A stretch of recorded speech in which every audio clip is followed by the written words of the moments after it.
StarGirl, Chapter 2. When we got to school the next day, Hillary Kimball was holding court at the door.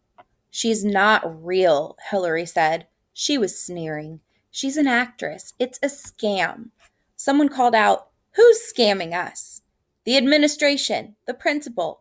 Who else? Who cares?" Hillary wagged her head at the absurdity of the question. A hand flashed in the air. "Why?"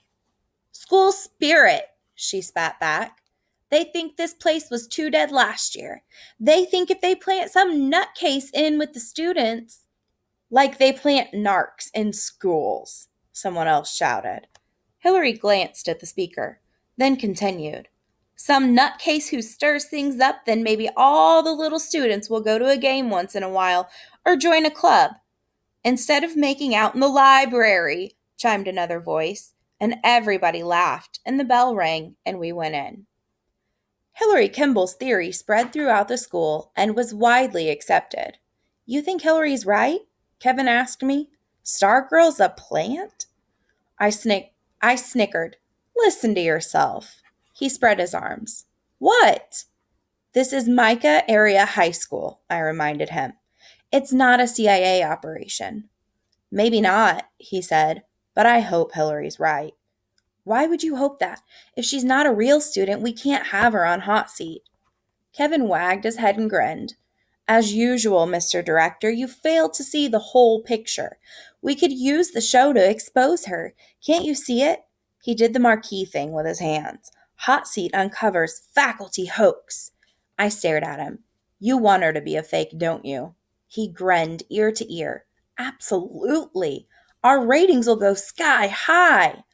I had to admit, the more I saw of her, the easier it was to believe she was a plant, a joke, anything but real. On that second day, she wore bright red baggy shorts with a bib and shoulder strap overall shorts. Her sandy hair was pulled back into twin-plaited pigtails, each tied with a bright red ribbon. A rogue smudge appled each cheek, and she had even dabbed some oversized freckles on her face. She looked like Heidi or Bo Peep. At lunch, she was alone again at her table. As before, when she finished eating, she took up her ukulele, but this time she didn't play. She got up and started walking among the tables. She stared at us. She stared at one face, then another, then another. The kind of bold "I'm looking at you" stare you almost never get from people, especially strangers. She appeared to be looking for someone, and the whole lunchroom had become very uncomfortable. As she approached our table, I thought, what if she's looking for me? The thought terrified me, so I turned from her. I looked at Kevin. I watched him grin goofily up at her. He wiggled his fingers at her and whispered, "Hi, Stargirl." I didn't hear an answer. I was intensely aware of her passing behind my chair. She stopped 2 tables away. She was smiling at a pudding-bodied senior named Alan Furco. The lunchroom was dead silent. She started strumming the uke and singing, "It was happy birthday." When she came to his name, she didn't sing, just his first name, but his full name. "Happy birthday, dear Alan Furco." Alan Furco's face turned red as Bo Peep's pigtail ribbons. There was a flurry of whistles and hoots, more for Alan Furco's sake, I think, than hers. As Stargirl marched out, I could see Hillary Kimball across the lunchroom, rising from her seat, pointing, saying something I could not hear. "I'll tell you one thing," Kevin said, as we joined the mob in the hallways. "She better be fake." I asked him what he meant. "I mean, if she's real, she's in big trouble. How long do you think somebody who's really like that is going to last around here?" Good question. Micah Area High School, MAHS, was not exactly a hotbed of nonconformity. There were individual variants here and there, of course, but within pretty narrow limits. We all wore the same clothes, talked the same way, ate the same food, listened to the same music. Even our dorks and nerds have an MAHS stamp on them. If we happened to somehow distinguish ourselves, we quickly snapped back into place like rubber bands. Kevin was right. It was unthinkable that StarGirl could survive, or at least survive unchanged, among us. But it was also clear that Hillary Kimball was not at least half right. This person calling herself Stargirl may or may not have been a faculty plant for school spirit, but whatever she was not real. She couldn't be.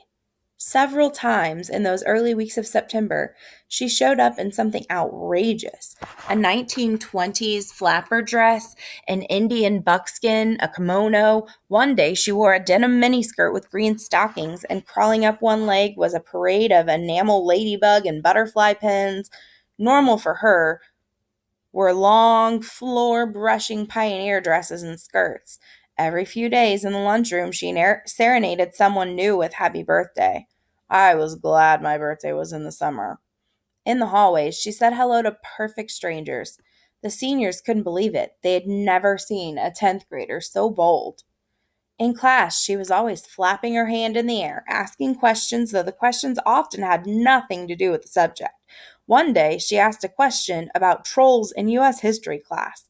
She made up a song about isosceles triangles. She sang it to her own plane geometry class. It was called Three Sides Have I, but Only Two Are Equal. She joined the cross-country team.